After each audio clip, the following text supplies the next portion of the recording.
دیکھ رہے ہیں نا جوشی مٹھ میں کیا ہو رہا ہے، اتراکھنڈ میں جوشی مٹھ میں کس قدر پریشانی آ رہی۔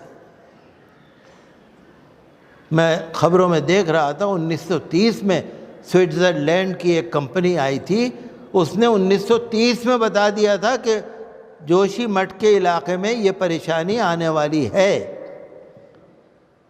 1970 کا سروے ہوا تھا، 1976 کا سروے ہوا تھا، 1980 کا سروے ہوا تھا، 2006 میں سروے ہوا تھا، 2013 میں پارلیمنٹ میں سشما سوراج نے جوشی مٹھ کی زمین کے بارے میں کافی کچھ بولا تھا۔ آج کل تو سیاست ہندو مسلم ہے نا، جو ضروری کام ہے اس کی طرف دھیان ہی نہیں، کسی کا بھی دھیان نہیں ہے۔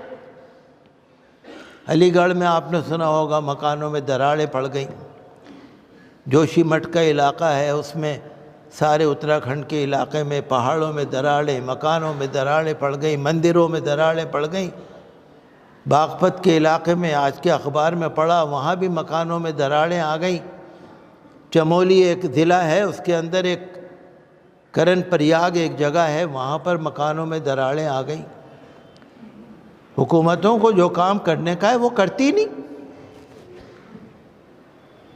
این ٹی پی سی جو این ٹی سی پی یا این ٹی پی سی کیا ہے وہ وہاں کام کر رہی ہے، جوشی مٹھ میں پہاڑ کاٹ رہی ہے، ٹنل بنا رہی ہے۔ آپ کو معلوم ہے نا دلی میں بھی میٹرو کی لائنیں نکلی ہیں نا، دلی میں میٹرو کی لائنیں، اجمیری گیٹ، چاوڑی بازار، لال قلعہ، چاندنی چوک میں میٹرو کی لائنیں پڑی ہیں نا،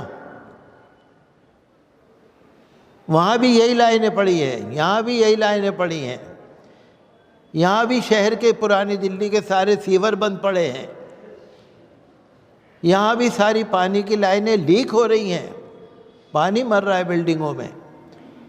یہاں بھی دلی کے اندر بھی کئی مکان پچھلے دنوں گر گئے، فراش خانے میں ایک مکان گر گیا، کچھ موتیں بھی ہو گئیں۔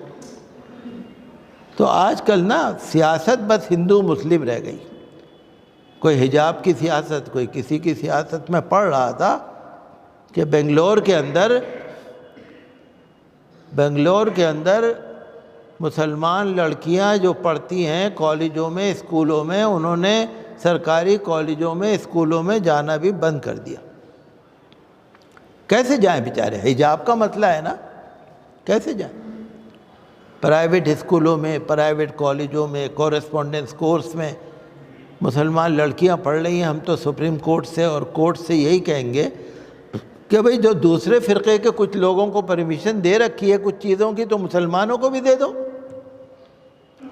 حجاب کے مسئلے سے کوئی بہت زیادہ پریشانی تو آنے والی ہے نہیں۔ تو ہم تو یہی امید کرتے ہیں کہ انصاف ملے، انصاف ملے۔